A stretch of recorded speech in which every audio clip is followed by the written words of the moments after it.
একেই অৰ্থ বুজোৱা শব্দবোৰক সমাৰ্থক শব্দ বোলে। নমস্কাৰ, সকলোকে ডিপ ইনফৰমেশ্যন চেণ্টাৰলৈ স্বাগতম জনাইছোঁ। মৰমৰ ছাত্ৰ ছাত্ৰীসকল, আজি আমি এই ভিডিঅ'টোত কিছুমান সমাৰ্থক শব্দ উল্লেখ কৰিছোঁ, যিবোৰ সমাৰ্থক শব্দ 2024 বৰ্ষৰ হাইস্কুল শিক্ষান্ত পৰীক্ষাৰ ছাত্ৰ ছাত্ৰীসকলৰ বাবে অতি গুৰুত্বপূৰ্ণ হ'ব। ছাত্ৰ ছাত্ৰীসকল, সমাৰ্থক শব্দক প্ৰতিশব্দও বোলে। একে অৰ্থ বুজোৱা শব্দবোৰক সমাৰ্থক শব্দ বা প্ৰতিশব্দ বোলে।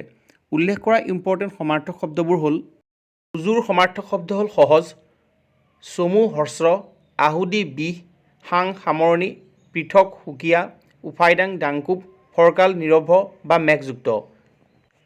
বায়ু অনিল, বেলি সূৰ্য, নয়ন চকু, ধুনীয়া শুৱনি বা সুন্দৰ, পৃথিৱী ধৰিত্ৰী বা ধৰণী।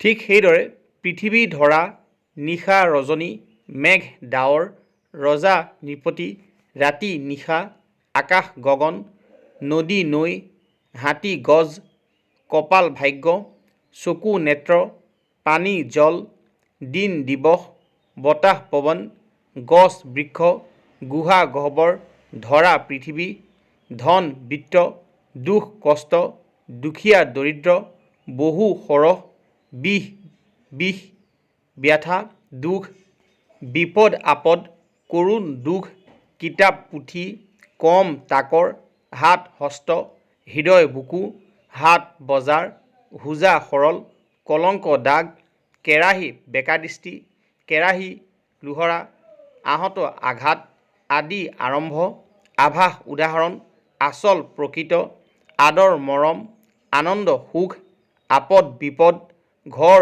গৃহ, আহাৰ খাদ্য।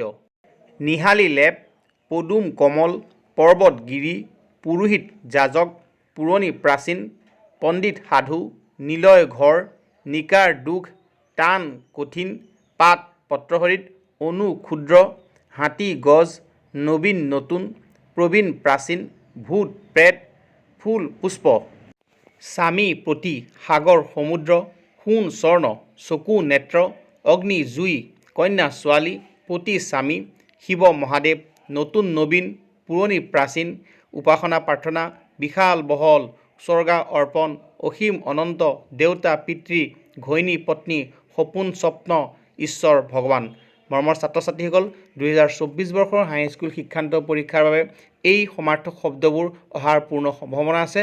ছাত্ৰ ছাত্ৰীসকল, মই আকৌ এবাৰ কৈছোঁ, সমাৰ্থক শব্দক প্ৰতিশব্দ বোলে আৰু সমাৰ্থক শব্দ হৈছে একে শব্দৰ অৰ্থৰ মিল থকা শব্দবোৰকেই সমাৰ্থক শব্দ বা প্ৰতিশব্দ বোলে।